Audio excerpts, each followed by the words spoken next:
we're talking at a very opportune time. Yesterday we went and spoke to people, primarily construction workers and people that work in the trades that are right now unemployed. And so we had a discussion with them.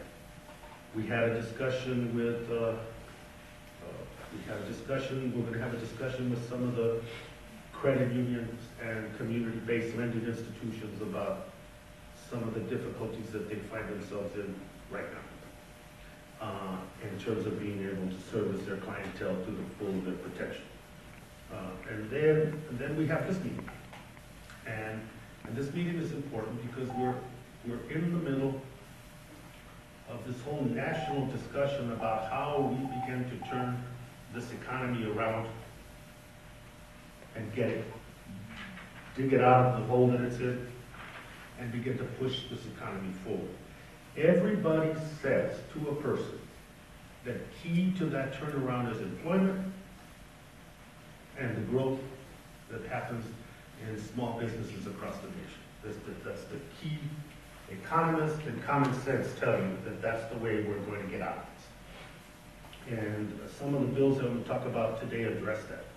So it's a good time to talk, and so your opinions on those issues are very valuable to me.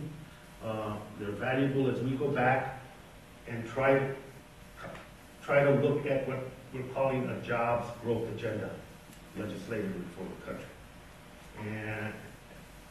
And if small business is going to be central to that growth, as everybody talks about, then there's going to have to be some substance that's put behind the effort. It's like, sometimes I think small business is like education in this way. Any politician worth their salt will give a speech about how important education is. And then 4 years later, the funding and the support for that doesn't occur. And you'll hear most any politician worth their salt talk about the crucible and the strength that small businesses provide to a community and why they're essential.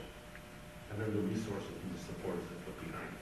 I think when we go back, that's the issue we're going to talk about. What's the investment we're making in this effort?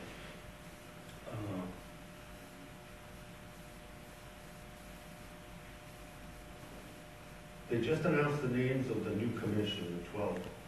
And so, we're going to have our work cut out for us, and I think we need to pass some pieces of legislation regarding small businesses, irrespective of what this commission comes up with.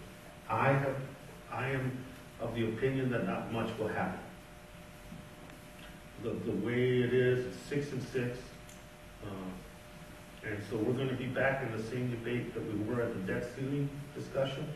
And if nothing happens from this commission, then the legislation that was passed automatically triggers an across-the-board percentage cut to agencies. I think that's going to be the result at the end of the day.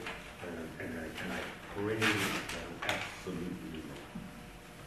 And I will work toward that end to be wrong.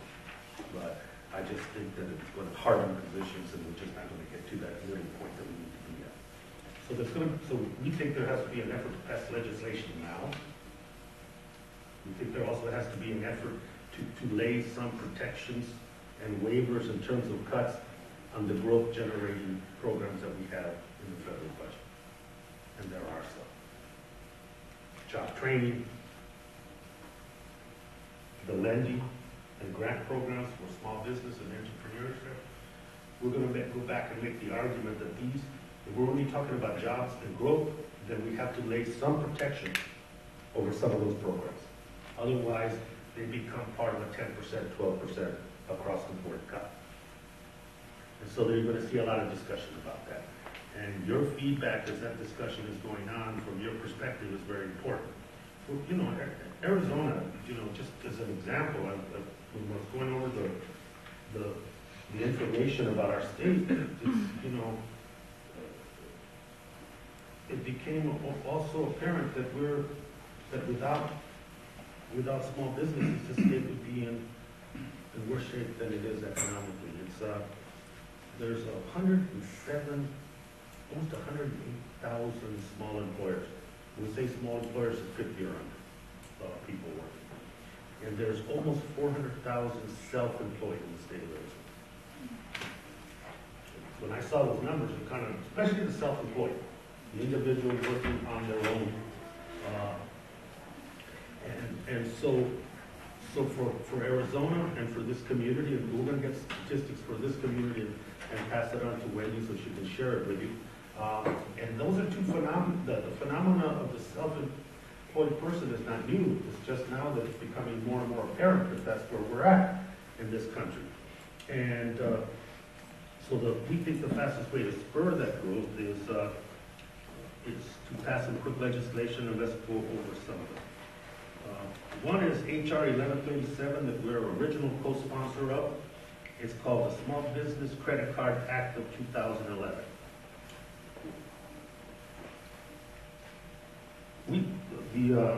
The National Small Business Association found that 44% of small business